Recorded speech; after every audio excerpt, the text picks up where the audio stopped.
Hello, my fiends. This is Tom McLaughlin, writer-director of Jason Lives, Friday the 13th, Part 6. And you're listening to Don't Go Out There's podcast. I hope you enjoy it as much as I did. In a world where zombies, ghosts, serial killers, and vampires all exist, it's Nico, Brian, Mike, and Dustin, and they are all that stand between you and the films that could end the world. Welcome to the Don't Go Out There Horror Movie Podcast. Welcome back, everybody, to the Don't Go Out There Horror Movie Review Podcast. Just want to thank all our fans and listeners. Really appreciate all support. You guys are awesome. Before we jump into tonight's film review, I just want to give a quick shout out to our website, don'tgooutthere.com. Brian has done a fantastic job designing the website. It looks great. Everything about our podcast is on there. Our episodes and interviews from episode 1 to the weekly releases, always on our website. If you want to listen there, if you're at work, you want to just jump on the website, pop your headphones in and listen, that's available. We've done some incredible interviews in the past. Your favorite Michael Myers, Jason, Freddy Krueger himself, some of the greatest final girls in horror history. Go to our interviews tab. It's a lot easier to find them there instead of scrolling through almost 300 episodes on Spotify or Apple Podcasts, whatever you listen on. So definitely check out the interview and episode tab. We got our store. We got some new T-shirts. Brian and Dustin have been designing some awesome T-shirts. Check those out. We got mouse pads. If you're at the office like me, I got one. Or if you want to get a Tumblr, Shan's Etsy page is attached as well. Check those out. And I'm going to give a shout out to our social media, Facebook, Twitter, Instagram, YouTube, and TikTok. Like us, subscribe us, follow us, all that good stuff. We love interacting with our fans. We love meeting new people. Tonight is a legendary blood donor review. We would not know this blood donor without social media. Check in with us. Tune in with us. We love interacting with our fans. It means the world to us. And I'm going to shout out our blood donors. It's our version of a Patreon. We have the monthly reoccurring kind. That money goes directly back into the podcast, not into our pockets. It, like we all say, just pays the bills. Where we host our website, where we host our files, making YouTube videos, etc. It's not free. You take that burden off of us. It means a lot to us. Or like tonight with Matt Strickland. He's a big fan of a movie. He paid us, and he got a free T-shirt, some other goodies, and he got to pick the movie we're doing tonight, and he's going to be joining us later on. If you want to do that as well, go to our website and click on Blood Donors. All right, let's jump into the film review now. Let's just jump into our opening thoughts.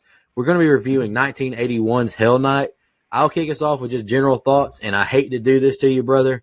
I absolutely hated the movie. Thought it was pretty terrible, honestly. The only thing I really liked about it was the legend Linda Blair starred in it.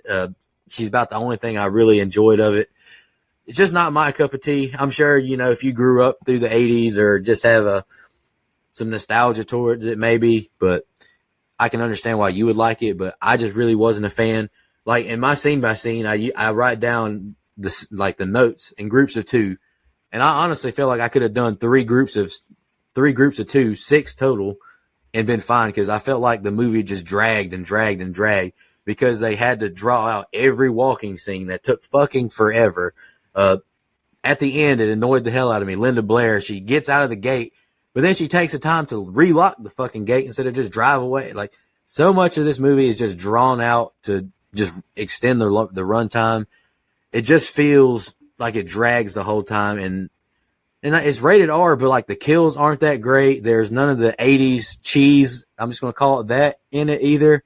So I really don't understand why it's rated R. Just this movie just wasn't for me, and I'll just say thank you, Matt, for picking it, but I didn't like it. Brian, you want to go next? What do you mean by that? Yeah, I agree with a lot of what you said. I don't think that I dislike this one as much as the other guys. I'm able to overlook a lot, an early 80s cheesy B horror movie. But with that said, this one is definitely not good. But I can see how someone would put it in their guilty pleasure category. And I'll say this again later, but the first 30 minutes or so of this movie I really liked. I had fun with. And I'll be honest, the first time I watched this, I got an hour in and just stopped it and came back to finish it later because, like Nico said, it drags the majority of the film. I mean, it's over 100 minutes long, And honestly, I think you could have cut at least 40 minutes of it, if we're being honest here. I mean, obviously, a big draw here is Linda Blair.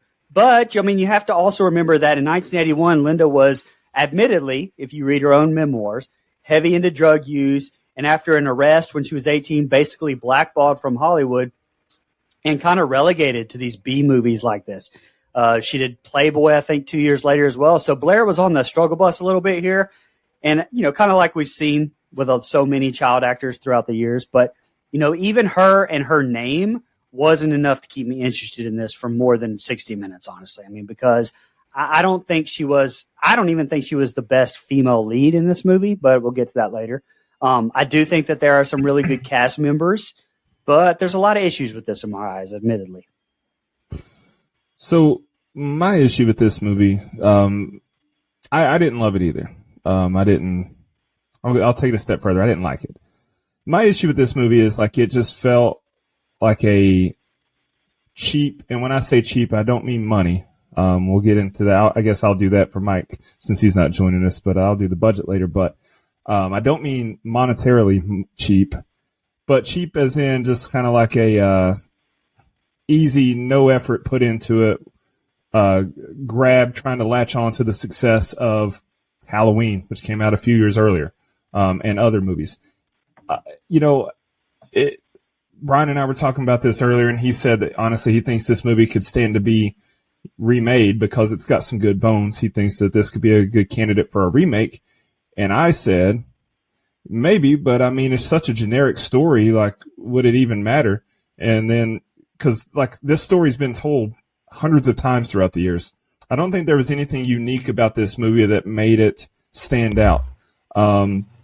I thought a lot of it was, like you guys said, drawn out to the point to where, honestly, and taking into consideration, there was nothing really that made it have to be rated R other than some coarse language. There's a few F-bombs and an offensive slur that I'd never heard before. What the fuck is a gork? I had to look that up. I had never heard that phrase before, and they say it a lot in this movie, but that's an offensive term. So if they church up the language a little and cut about 40 minutes of it, this could be a perfect 1 hour TV movie.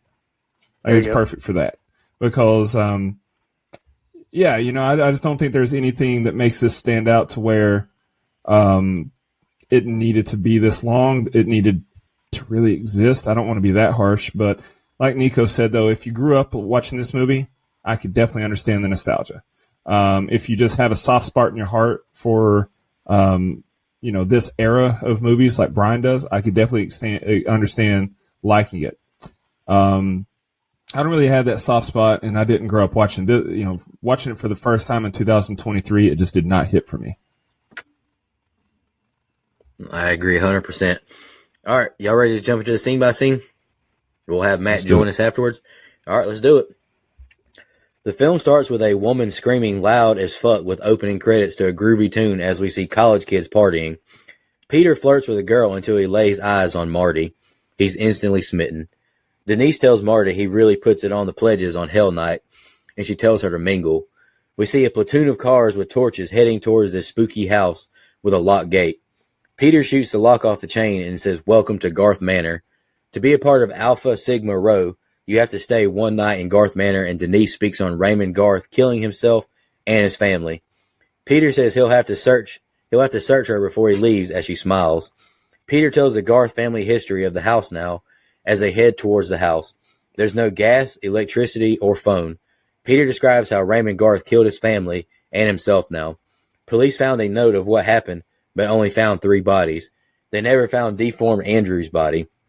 They believe Andrew still lives in the house. They all go inside now, and Peter says, you 4 can sleep anywhere you want, but you can't leave the estate. They all go back to the gate now, and Peter locks the 4 inside. He says the only way out is to shoot your way out, but only if you have to. See you at dawn. Have fun. The crowd leaves the 4 on the property. Denise tells Seth she'll keep him warm as they head back into the house. Denise says, let's party, as she whips out some Quaaludes, Jack Daniels, and some music. The 2 run upstairs. Peter starts up the fireplace as Marty lights some candles. Marty calls Jeff rich as she says she doesn't care about politics or sororities now. Seth shoots Denise with a play arrow as they hop in the bed.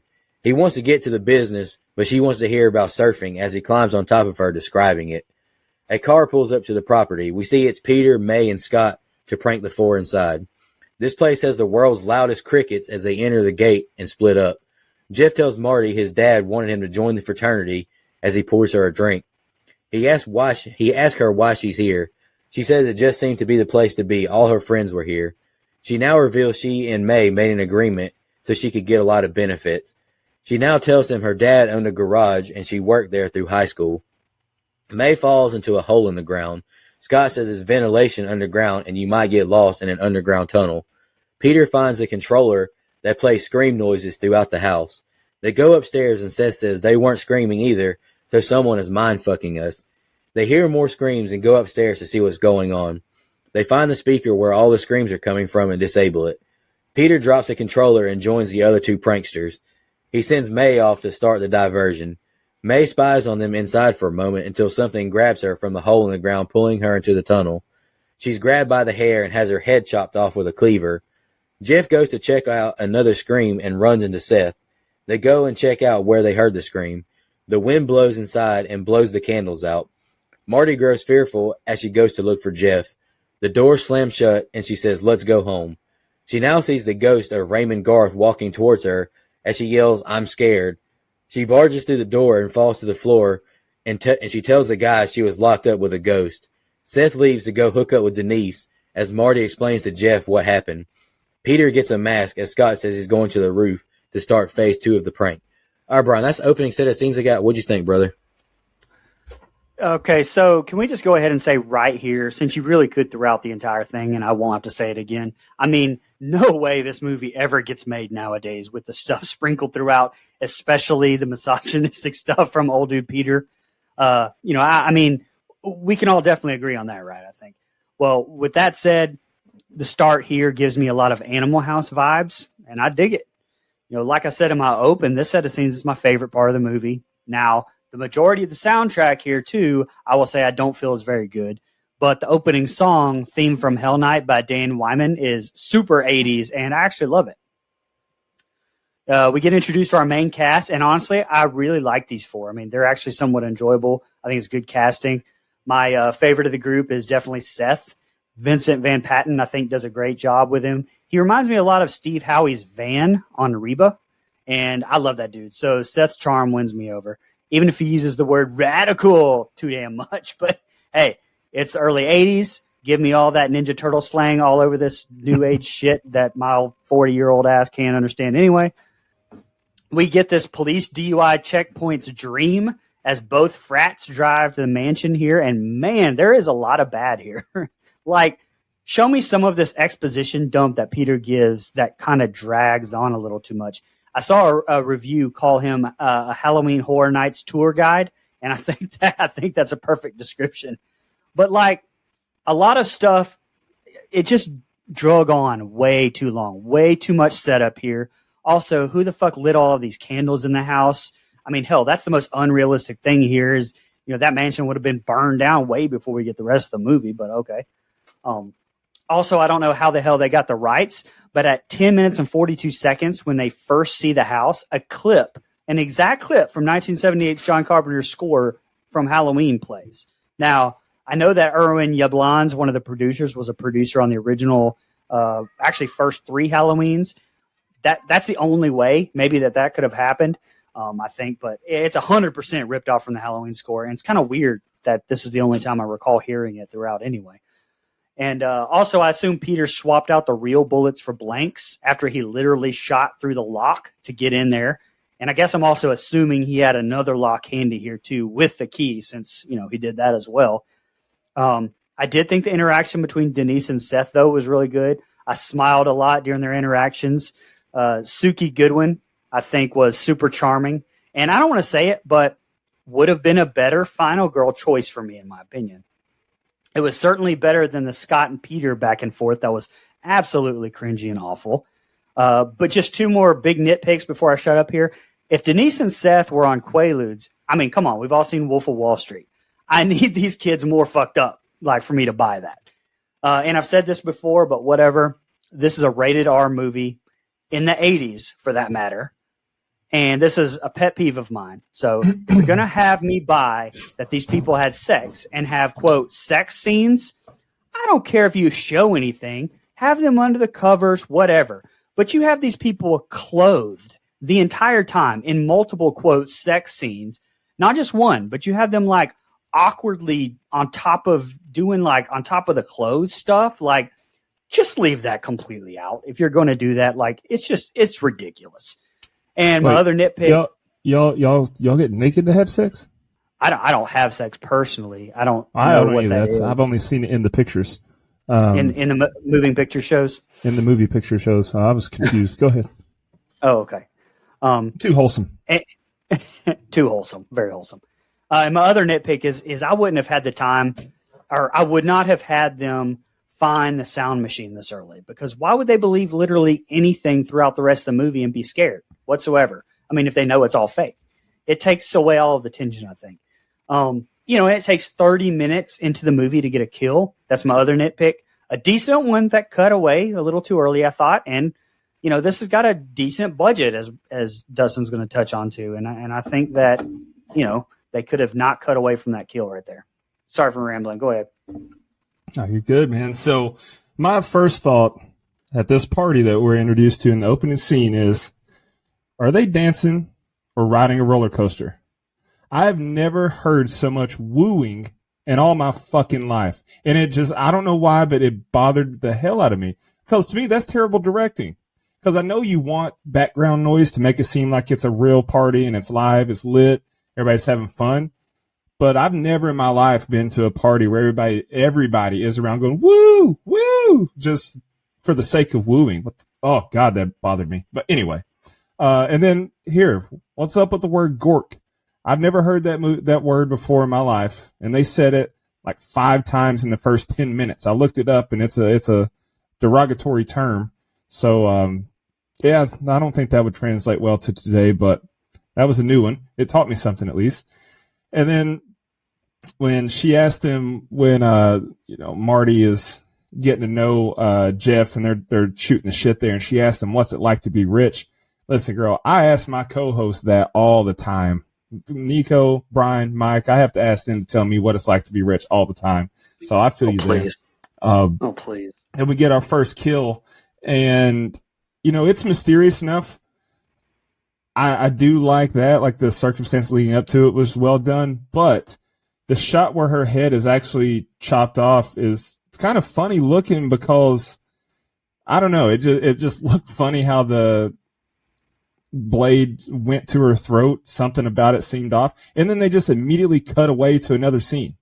Like, I think you could have done a lot more, like you said, Brian. It is rated R, and we see a severed head later in the movie, so they had one that they could have used as a prop there to do something with, like, even if it's just showing her head hit the ground and rolling away, but instead it's like immediately taken from us, and I think that's a poor choice.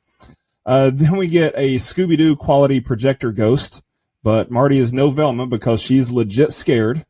And I let out a groan, like the haunted house sounds that we were hearing earlier, because I was like, oh, brother, it's that. What the fuck was the point of that projector? I know that they were trying to, they're trying to portray it like they're being spooked by their friends and everything, but for her to be that scared of something, I don't know, that just really bothered me. Especially after finding the sound machine. Come on, right. Just terrible stuff there. But the opening is just cheesy early 80s B horror stuff, and it's okay for some people. It's just not for me. I was annoyed. I texted you guys when I just started. I was like 20 minutes into the movie, and I was like, yeah, I'm annoyed with this. All right, Marty and Jeff are looking around outside as Jeff finds a switch that locks the door. Jeff yells out for Scott and Peter and says he knows they're here. Scott is on the roof now, rigging up a zombie mannequin as he hears some branches cracking. He looks around and asks who's there, thinking it may be Peter. He gets back to work until he hears some more noises. He goes to check it out, still thinking it's Peter. He turns around and something appears, twisting his head around, killing him. Marty and Jeff are getting beds made as she asks him questions about hearing more screams. Jeff gets a jump scare from a skeleton in the closet. She says she's going to bed now, and she suggests he does the same. Jeff thinks it's an invite to her bed, but she quickly shuts him down. She asks him to blow out the candle. Denise springs up as she hears a knocking noise. She pops 2 Quaaludes and some Jack Daniels and lays back down. More knocking, though, and she gets up to check it out. She goes into another room and checks out the things on the old cabinet. Peter leaves from trying to scare her and calls for Scott, but no answer. He climbs up the ladder onto the roof. He calls for Scott and May as he looks along the rooftop. He trips over the zombie mannequin and looks over the edge and sees someone hanging. He winches the rope up and realizes it's Scott. He lets the rope go and flees, descending down the ladder. He takes off running and makes it to the gate. He tries to unlock the lock, but drops his keys fumbling around. He's attacked, but fights off the creature and runs away. He makes it to a hedge maze and tries to hide. He's successful at first until he's caught and killed with a scythe through the chest. Marty relights the candle, saying she couldn't sleep. Fuck, Jeff's not asleep, I guess. She asks Jeff if he believes in ghosts, and Jeff says he saw an elf once as they joke around. She sits in bed with him, and they begin to kiss. I guess us weirdos have to stick together. Back to Seth and Denise as she keeps calling him the wrong name as they fool around. Seth goes to use the bathroom as we see something exit the closet and head towards Denise. We see a giant man hovering her, and he grabs her mouth as she sits up. Seth checks himself out in the mirror and heads back to bed whistling. He warms himself up by the fireplace and lies in bed. He reaches for Denise but only finds a head in the bed. Jeff and Marty run towards his scream. Seth tells them she's dead. The 3 make a run for the fence to shoot the lock, but Jeff keeps asking Seth the same questions over and over. Seth shoots the lock, but the bullets are all blanks. Seth now goes to climb over the fence. Jeff tells him to get help whenever he gets to town. He cuts his hand on the sharp fence post top and punctures his shoulder on it, but he makes it over. He takes off running to get help. All right, Brian's next set of scenes I got. What'd you think? So a little fun fact here right off the bat. Kevin Brophy, who played Peter, actually said in an interview that he still has this damn purple cape that he wears here in the movie and that he's worn it every single Halloween since making the film. So, look, hey, that's wholesome. Now, Scott's death with the old 180 whole head twist. I thought that was very well done. Look, the old what twist? The old head twist. Oh, head twist. Okay. Twist his head. Anyway, props to John Eggert and his effects team on that one. Look, a lot of hit and miss, I thought, effects-wise throughout. But the way that this one was pulled off, on the roof, I liked. This one is actually in the running for best kill for me. Now, look, there's a big lull here before we get Denise awoken by a knock at the door. Again, should be zero suspense here with them knowing Peter and company are messing with them. And obviously, the writers have never seen literally anyone passed out from drinking and drugs. But look, you're not waking them up like this whatsoever. And, I rewinded it and watched. It literally took 3 minutes for real time for her to get up and walk to the bathroom. That's what I'm talking about with this movie. There's so much waste throughout. Look, this should be like a 45-minute movie. And the Quaaludes being, quote, murder on my skin joke didn't hit for me either. And man, Peter trying to unlock this gate, holy shit. Like, I wanted to just throw my remote control at the TV. It didn't work for me at all. Not enough cuts in there, not fast enough. And this motherfucker just snuck up on him and boom, the hand to the face apparently was enough to look. The dude barely even hardly fought back. I don't know. I just hated this whole scene. Also, for this joint to be abandoned for 12 years, someone's keeping it up. These hedges were fully trimmed. And you're telling me these people are sleeping in beds that are still just there after 12 hours or 12 years? Pillows? It's fucking gross. Just the little details, I think, that should have been caught by Lee Lazzaro and the set department. Just my opinion. Another meh kill on Peter and the age-old trope of just immediately dying after being stabbed like once. Dewey could never. Definitely a meh death for a character that they built up to be a real asshole, and you kind of wanted to see die. Just a few little things here. This ladder to the roof cracked me up too. It's like an 18th century pirate ship ladder. I don't know what we're doing here. And we go back for some over-the-top clothes rubbing here with Seth and Denise. And again, just what the fuck? Like, Seth gets up to take a dump, apparently, and Mrs. Narcolepsy passes out immediately, but can be woken up by a quiet shadow. Okay. And without struggle or scream, is decapitated with the least amount of blood of all time. I don't know. Where did this go? Where did this budget go? That's what I want to know. But this kind of brings this set of scenes to a close. And, we're an hour into the movie and I'm done completely, to be honest. Like, this is where I turned it off before to take a break. And again, you give me a tighter script, cut this part down to maybe 30 minutes instead of an hour. And your ass has a movie I really enjoyed so far. But it's just that there's just been so much filler to this point. I'm struggling with it right now. So speaking of Dewey Could Never, Linda Blair, was a uncredited reporter in the 1996 hit movie Scream, which of course starred Dewey, David Arquette. All right, had to get that out of the way. Our second death here is very predictable to me, but I still enjoyed it though, because anytime a head turns completely backwards, like, it gains points with me. So my man Scott went out in a rough way. I thought that actually looked pretty good. Good job there. But then we just, like you said, we get a lot of filler. We didn't need the part where Marty and Jeff get into bed. Like the whole, I'm going to go to bed now. And then he walks over and sits down. She goes, wrong bed. Like, what was the fucking point of that scene? And then when May hears the knock and gets up out of bed, that was just unnecessarily long, like you said. Now, also, I will say, I think it's in this set of scenes when Marty and Jeff were talking earlier, though. She's pouring cheap vodka into a goblet cup. And I was like, damn, she thinks she's early 20s Dustin. So I used to do the same shit, just drink shitty liquor out of a fancy cup. But anyway, I did like the slow, dramatic build when Peter was reeling Scott's dead body up to the roof, though. I thought that was really cool, like a great way to build suspense, even though I knew what was coming. Like, that's the thing about this movie is, like, I feel like even the things that are done well are very predictable. Right. I say it in my closing. Like, this is just a very formulaic, lazy horror movie. So there's nothing wrong with that at times, I guess. Then when Peter dies, at least we get a little blood, but it's very mild, and it's just an overall lame kill. Like, you get stabbed in the chest there, and we see some blood dripping off the back end of the sword or the blade, but it's kind of lame because we needed more. Then when Marty and Jeff finally kiss, my first thought was, they better pull those tiny-ass beds together or their asses are going to hit the floor quick after a quick tussle in the sheets. But then the next time we see them, nope. They're both in one of those small-ass beds. I wasn't going to mention the small beds in this episode, but when they both ended up in one, it just stood out to me again. Then Seth climbing the fence was just way more dramatic than it should have been.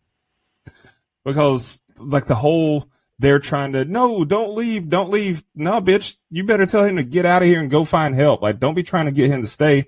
And then it was funny when Marty tried to climb. She didn't stand a chance. Like, I laughed at her trying to climb because, Jeff's trying his best to be supportive and lift her up. And, if he hadn't picked her up, she'd still be on the ground. She has no upper body strength, apparently. But then when Seth does get over top of the fence, which, again, overly dramatic because I know what they were trying to do, but I don't think that the top of that gate would have been as sharp as what they portrayed it, especially after all those years in the elements and the rain and all that. But then when he gets over the top, they throw his boots over the top to him. Why? Did y'all notice there's like an 18-inch gap at the bottom of that fucking gate? Like, honestly, all three of them probably could have just climbed underneath the gate. Yes. So, well, I don't know if Marty could have, because I don't know if y'all know what I know, but she had some things on her that might have got punctured. But the dudes definitely could have climbed under that gate. So it's just, oh man, I'm like you said, Brian. I think you held on a little bit longer, but by this time I'm like, all right, let's just wrap this shit up. Well, I mean, later on they got the dude comes back with the gun and goes through a hole in the fence. Where the hell did that thing come from? Like, yeah. Why didn't they fucking go through it? Leaps in logic. Hey, Wholesome Dustin, what were them things you was talking about? It was these bows that were on her dress. They could have got caught on the bottom of it. Yeah. Yeah, you're right. All right, Jeff and Marty stare at him running off, and Jeff says they got to go back in and find Denise. They slowly walk. God damn, they took fucking forever to go back inside. They slowly walk back towards the house and go inside, calling out for Denise. They grab a candle and go upstairs. They slowly creep through a room until they're scared by seeing Scott hanging. Seth bangs on a door asking for help until he sees a car driving by. He runs to it, flagging them down, saying there's an accident, but they ignore him. Seth runs to find more help. Marty asks Jeff, so what do we do? She asks if he believes about the story of Garth and his family. Jeff wants to go leave, but Marty doesn't want to be left alone. He hugs her, saying, it'll be okay, kissing her, and he leaves. He grabs a pitchfork and walks the hedge maze. He turns a corner and he finds Peter's dead body. Seth makes it to the police station and tells the cops there's been a murder. The officer isn't taking him serious after so much fraternity drama. Seth goes into the evidence room, no problem at all, and takes several guns and ammunition. He sneaks out, jumping from the window. Jeff is back with Marty, and he reassures her they'll make it. We now see something begin to stand up behind them. Marty springs up screaming, and Jeff stabs the person in the chest. It falls over, and Jeff takes a pitchfork out its chest. Marty moves a sheet, and we see its escape below the floor in a tunnel. Jeff says he's going after him, and he tells her, Peter is dead, and to stay here, I'm going after him. She joins him, refusing to be alone. They make it to the basement, but find another set of stairs to go even further down. Marty begs to go back so they don't get lost, but Jeff finds a light, and they head towards it. They turn a corner and find a table with Denise's dead body and other skeletons. They hear grunting, and they see a man, and he begins to chase them. Jeff fights the man as they fall down a flight of stairs. They push open a trap door and make it outside. They use the pitchfork to secure the door. Seth hijacks a man's car and tells him to tell the cops he'll be at Garth Manor. Marty and Jeff are back inside, and his legs really hurt. He can't believe what's down there. Seth makes it back to Garth Manor. He walks the perimeter and finds a broken gate post and enters the property. Seth is attacked, and they tumble down the stairs. They quarrel until Seth kicks him away, and he gets the gun, shooting the man, knocking him into the water below. The man jumps back up, and Seth immediately shoots again. Now Seth grabs the man and pulls him out of the water onto the walkway and then runs away. And the next set of scenes are ending. Go ahead, Brian. Very frustrating to me in that set of scenes. Yeah. Yes. Yeah, and you know, I lied earlier about the Halloween score. It's used here again at the 58-minute mark, right at the start of the set of scenes where Marty and Jeff are walking back up to the house. And you mentioned it, Nico. A walk that takes 1 minute and 45 seconds, real time, and then another 2 minutes walking around the house. I mean, I get it that that's probably real time, but watching two people literally walk around for almost 3 straight minutes is awful cinema. Like, they should have just cut to my man at the frat house earlier, cut back. I mean, and listen, they say later that Seth has been gone for 2 hours. This man is Forrest Gump. You're telling me he ran this entire time? He's the Lou Temple of running, man. He don't need any damn water. Don'tGoOutThere.com, by the way. Go. And I'm sorry, this scene with Jeff and Marty and is the stories true? And that whole conversation just doesn't work for me either. I'm sorry, but these two don't have any chemistry, and their dialogue just comes across as cheesy. Seth and Denise's chemistry was actually really good, like I said, in my opinion. But these two, I don't really care about, and I honestly kind of want to see die, to be honest. And, you know, let's overlook the fact of how asinine it is that Jeff and Marty split up either of these two times. But why not just have more killers? Like we do. I mean, we have two, I think, anyway. Why do we have to have a dude get stabbed with a pitchfork and then by coincidence be able to escape through a trap door in the floor without any movement or anything under the sheet, by the way? Why not just have the dude die there and then have the other killer continue on later? Like, I don't get it. And then you have Jeff want to pursue and not just want to go to the gate at this point. Like, I don't know. I'm frustrated. Just like you said, I'm completely the same way. Not even talking about the struggle on the way back up the stairs with zero attempt at stabbing the dude with the pitchfork again. It's very badly cut because it really shows the cheese that you're supposed to hide with the darkness and the cuts. And, you know, was that May at the dinner table there? Because I thought she got decapitated. Her head got capitated, or whatever you say. Her kappa got detated. There it is. There it is. Her and Denise, like, I think both of them, like, so did my guy from the Goonies, like, glue her head back on? I don't know. Now, we've talked about police ineptitude in a ton of movies over the past 3 years. This may be the worst one. First of all, props for having a busy, bustling police department. That never happens. It was kind of a nice change. But we ignore the words murder. We have guns laying around, so much to the point we can grab one and jump out of a window with it. Holy shit. Like, I was like, what is going on? And thank God Seth is back at this point because, again, to me, he's the most interesting on screen. Not sure why he wanted to touch the body after he shot Mongoloid 1 in the water, nor how we have a bar in the gate now wide open for him to walk back through, like I said earlier. I mean, I know these are horror movie tropes, but, also we got to call that shit out. But I will praise the choreography between their fight leading up to that shotgun blast because it's the best one of the movie. The music just was not good at all. So this should have probably been the end of the movie here for me. A little anticlimactic maybe, but honestly, I think it's better than the ending we end up getting. Boy, this set of scenes drags. Oh, my God. But then, of course, that the cops don't believe Seth. It wouldn't be a horror movie if the cops just like, oh, I do believe you. Let's go check it out. So, yeah, okay. And then Jeff stabs Buddy with the pitchfork. Why would he be wearing a blanket over his head?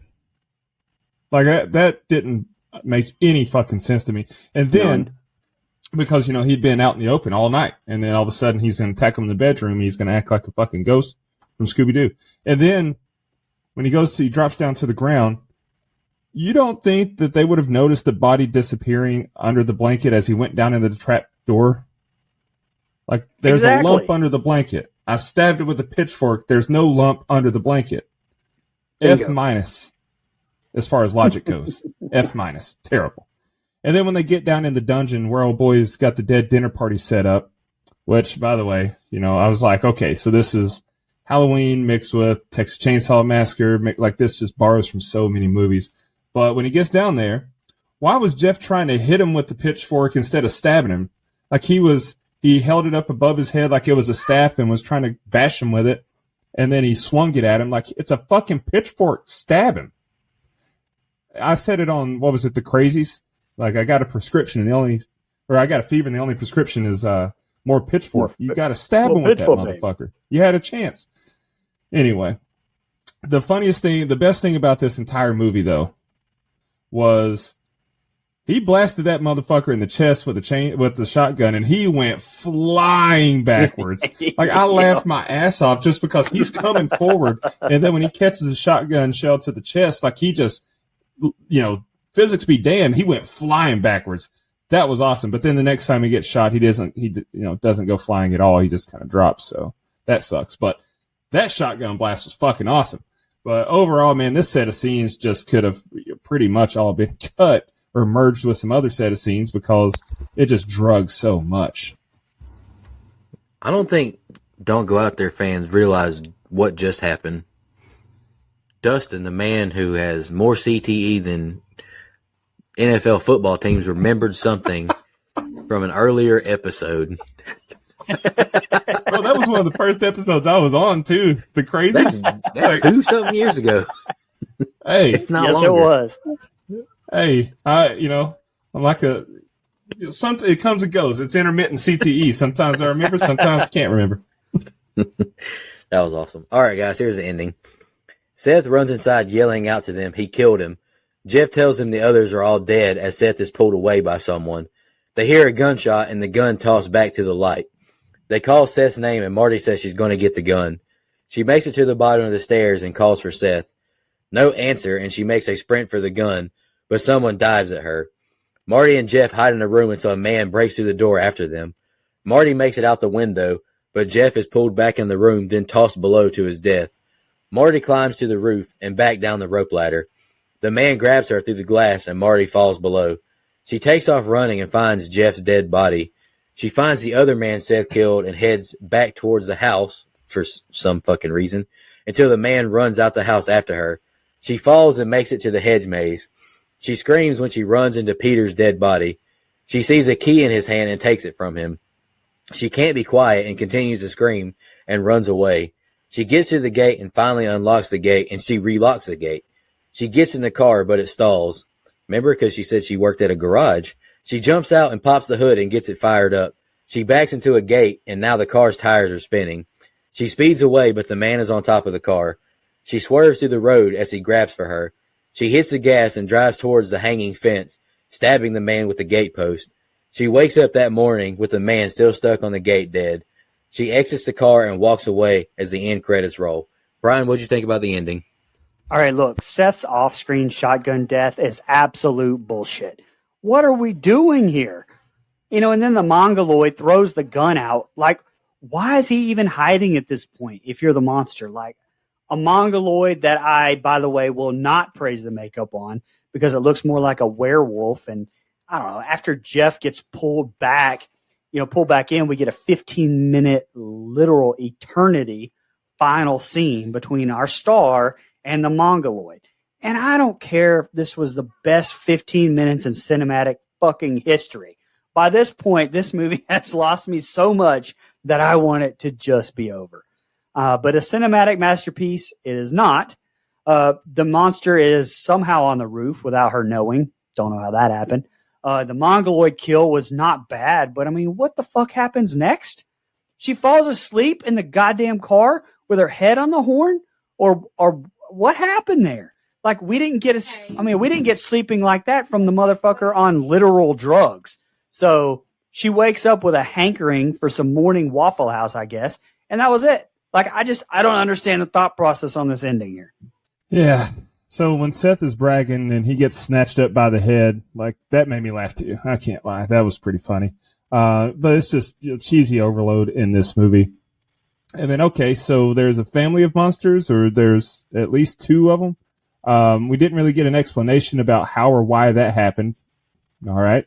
I thought storyline wise, the whole thing was he had the one son and he was left and watched his whole family slaughtered, and he grew up and became this murderer. That's what we were led to believe in the beginning. And there's two of them, and it's just swept under the rug. We don't address it. Then the whole mechanic backstory pays off. Knew there had to be a reason that she said that earlier, so I do appreciate that. She gets the car to start and she escapes until the freak show on top of the car gives us a jump scare for the ages and punches his way through a fucking car windshield. That's some fucking strength right there, pal. But it is a very cool death though when she drives forward and impales him with the gate. I thought that looked cool. Like that was awesome. Overall though, man, it's just kind of happy that roll credits. All right, y'all. That's our scene by scene review. We want to welcome our legendary blood donor, Matt Strickland, to the show. Matt, welcome to the show. And do you want to tell the audience why you picked Hell Night and all that? Yeah, for sure, man. So I guess when I was about 12 or 13, my mom had actually shown me this movie. She had seen it back whenever it came out. So if that tells you anything. Yeah, man, it's just at the time I really enjoyed it. It's kind of nostalgic for me to go back and watch it these days. I mean, you've got all the characters. You got Linda Blair. You've got the crazy Garth dude. So Garth dude. Yeah, you got the Garth dude on there. I mean, that's not to say it doesn't have its flaws. It does commit the one sin of being boring in between kills and whatnot. I will admit that for sure. The thing that really pissed me off is, where the hell did this other killer come from? That's never explained. Exactly. So, but I think this is one of those movies that could highly benefit from a remake. I'd like to see this one remade with more people for kills, maybe 2 final people. Who knows? But overall, I think it's a pretty good movie. And before I jump into social media, man, I just want to ask you, just because I like to hear personally, how did you find us? How did you find the show? Man, I tell you what, I had a funny bone one morning on the way to work, looking thinking about horror movies and stuff like that. I'm a horror movie nut myself. Haven't thought about listening to podcasts on it. Flipping through Apple Podcast, and there y'all were. So I started listening to one of the Fear Street reviews, and I was like, holy shit, this is cool. I dig it. Nice. That's awesome. I like hearing those stories, man. Appreciate you joining us, Matt. Let's just jump into social media, comments, and questions. We're going to knock out Facebook first. We don't have a lot tonight. Kevin Potoff, who loves us, he said, this is a classic, 4 out of 5 stars. All right. I can see it. And I kind of said the same thing about the nostalgia thing too, Matt. So I'm glad you said that. Let's jump over to Twitter. Sean Irwin, big fan of the show, he says, this looks interesting. I might give it a watch. I want to tell all the audience, if you're in the US of A, it's free to stream on the Peacock, or as Dustin calls it, The cock. Good. All right, let's jump over to Instagram Go now. check out the cock. All right, we'll jump over to Instagram now. BLE_cinema commented, used to love this movie as a kid. Okay. No at some pod, Steve, really good dude. Shout out to him. One of the greatest movies of the haunted house genre niche. Underrated and somewhat campy. It's a must watch for true horror buffs. Okay, Steve. I appreciate that comment. And Elbow.Tyler commented, I really wanted to like this one because of Peter Barton, but it's so boring. I can understand that too, man. That's all we got for social media comments and questions. Brian, do you have fun facts? Or do we want to let Matt go first with fun facts? Yeah, let Matt go ahead. Matt, if you got some fun facts, go ahead, brother. Yeah, so I actually do have a couple of fun facts. Hopefully I don't steal anything from anybody. So the director, Tom DeSimone, I believe is his name. So he was actually, before he started doing other stuff, he originally got into film through the adult film industry. So you actually might know him from such movies. Dustin might. Yeah, that's what I was thinking too. I beg your fucking pardon. You might know him. You might know him from Hold on, let me write this down. You might know him from Wet Shorts and The Dirty Picture Show. And another fun fact: the writer Randy Feldman also wrote Tango and Cash. What's up? Oh, nice. That's very That's good. about all I got. Anybody else want to go? Okay, yeah, I've got a couple. Actor Vincent Van Patten claims that the future actor Kevin Costner worked on the film as a grip, uncredited. The murderous monster Andrew Garth was played by a young German who sadly died in an automobile accident before the film was released. Maybe that's why I think me and Dustin was talking about earlier about how he couldn't really find who even played him. So maybe that had something to do with it there. Yep, I was going to say that myself. I couldn't find him when I saw that. Originally written to only have one madman killer in the film, the producers later added the idea of two killers so the shocks in the movie could be extended and the finale more climactic. Yeah, okay. I'm with that. That's fine. But explain it. Explain it. What the fuck? That's what I'm saying. Anyway. So, only thing I've got then is the budget. And this movie, I was shocked, man. This movie had a budget of $1.4 million. And the reason that's shocking is because that's over 4 times the budget that Halloween had 3 years earlier. And we don't get that.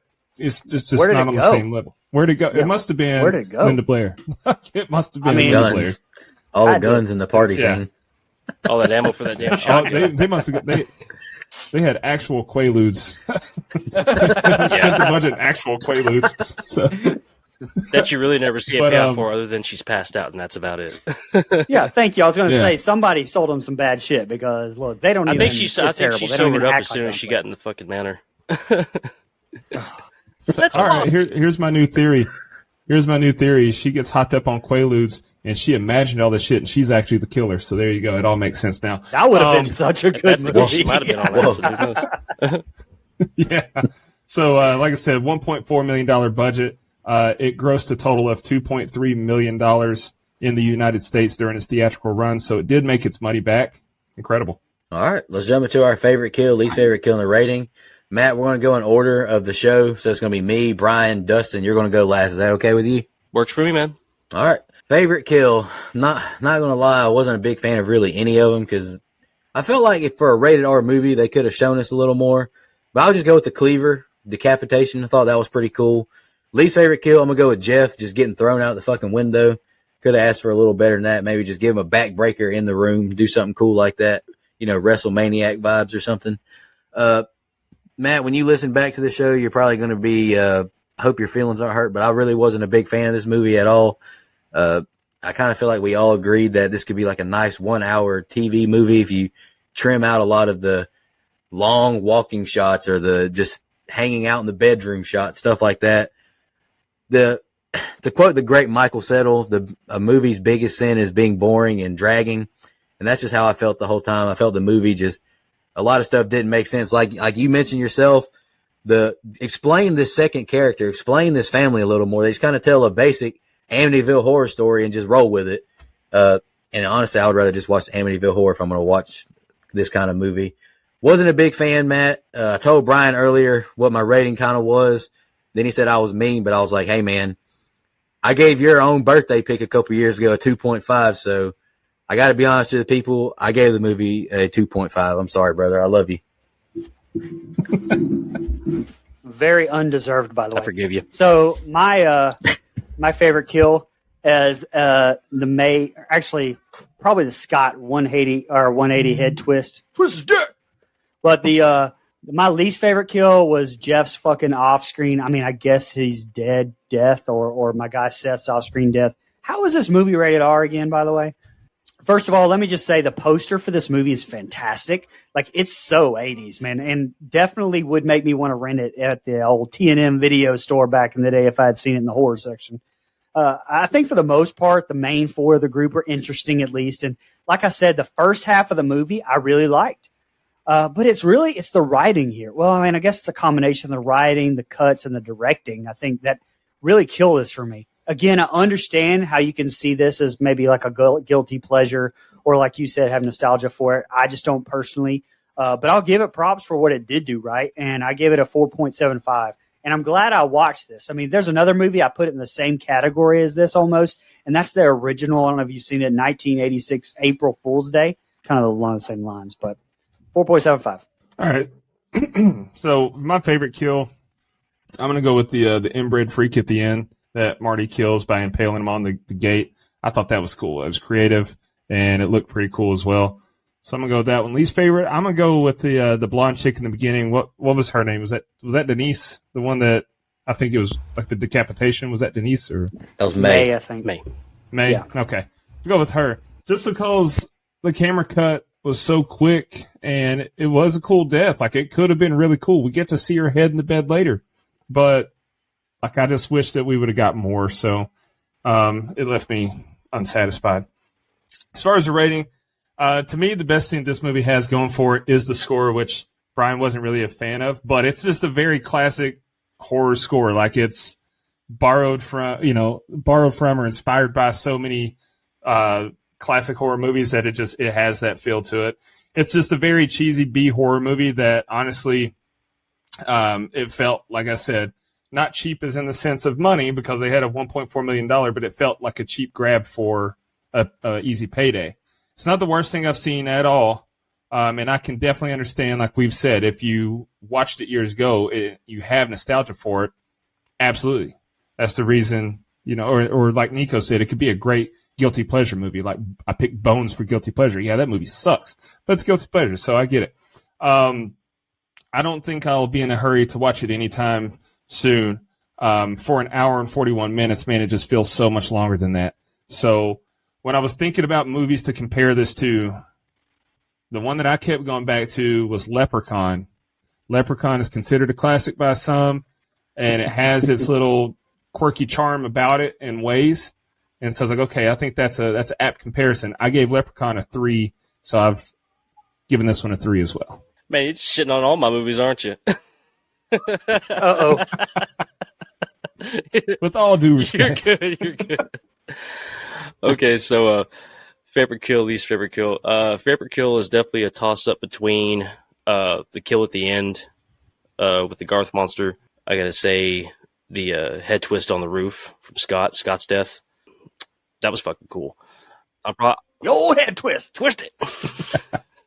Yeah, so I'm probably gonna go with Garth's death at the end. Least favorite kill, I gotta go with Jeff. You don't even see the payoff of that. Where the fuck did he go after he got pulled away? That's the only person that you don't see the aftermath of what happened to him. You also don't see what happened to Denise either. Or you don't see what happened to Denise either. So far as the rating goes, just for nostalgic purposes, I'm probably gonna have to give it a 7. 7. In closing, too, fair. I mean, like I said, if they could cut it down a little bit more, if they could have cut it down a little bit more, it would have made it a little bit more concise. It would probably be that much better. But considering the R rating, there's no nudity. There's shadow sex on the walls, man. I mean, honestly, this with everything considered, it could even be, obviously a guilty pleasure, but it could also be a good intro to horror. Considering the content that's in it, it could be a decent intro to horror for anybody who's looking to get into it. Good point. And Same. also, you know, we've talked about the rated R thing. If this movie came out like 3 years later, I think it probably would have got a PG-13 rating. It's just PG-13 wasn't a thing at the time, so that's probably what it was. But we gave this movie a composite score of a 4.3125. IMDb has it as a 5.6 with only 8,000 votes, though, so it's not a, you know, it's not a Hey, that's okay highly though. I reviewed mean, movie on majority of the time they don't know their thumbs from their dicks. So Exactly. We've all been there. Wait, what? Matt, I just want to thank you for being a blood donor. Really appreciate you, brother. Is there anything else you want to say before I just shout out the blood donors and announce our next theme and our next pick? hey, thank y'all for having me on and reviewing a movie, man. We're gonna have to do this again sometime for sure. Yeah. No, thank Absolutely. you. Thank you. We Thank really you. appreciate Yeah. it for sure. Yeah, I like that hat and that shirt, man. Where did you get it from? Don't go out there.com. Does that sound familiar? It sounded real good, brother. All right, let's shout out our blood donors real quick. Camper Level Reoccurring, Clayton J, Nina, Michelle Mirza, Andrew Ferguson, the Horror Movie Crew podcast, Alex Seligson, Eric Doolittle, Sean Irwin, and Brian Samick. Our camp counselor reoccurring are Hunter Nelson, Dennis Kennedy, Edwin Hernandez Gunn, Joe Swinford, Jennifer Davis from the Too Close to Home podcast, Heather Smith, Kyla Denise, all the way from Australia, Adrian Aiello, Jake Hambrick, Clay Moore, Karen, our guy Matt Strickland himself, and Gail Kuntz. We also have a final guide donor with a film review to do, and that is Missy Hutchinson Wall, who is a previous blood donor. So shout out to all our blood donors. Really appreciate y'all. Matt, want to thank you again. Our next theme is Brother Dustin's pick. Do you want to announce your theme? And then Brian can do his pick. Yeah. Fuck you, Dustin. I picked my theme is something that's very near and dear to Nico's heart. He's been it is. just really he's been really politicking for us to pick this theme since day one, honestly. So I just went ahead and did it. We're doing horror classics. And when I say horror classics, the criteria that I threw out to these guys is, hey, no movies made before 1960. And so we're doing the real classics, starting with Brian's pick. Oh. And that would be 1931's Boris Karloff's led Frankenstein. Man, oh man. I am Classic, right, I Nico? am fired up, boys. I tell you what. It's Matt, alive! Since you're on the show, what do you think about this next month's theme? Just give us your quick thoughts before we get out of here. Frankenstein's a classic, man. Who hasn't seen it? And if you haven't seen it, you better fucking see it. That's all I could say. There you go. I think it's on Shudder. It might even be Fair on enough. Netflix. Who knows? It used to It's be. not, Brian. I've told you 2 days in a row now. It's not on Shudder. It's not on anything. Brian is damn. I can't even. It's set in stone. It's on Shudder, Is it on goddammit. Shudder or not? It's not. I sent you a screenshot of Shudder yesterday. The only thing that's on there is a 2015 movie called Frankenstein. It's not Was the that same the one? one. What Was that the the hell one is- with Robert De Niro? No, I didn't. Actually, I don't know.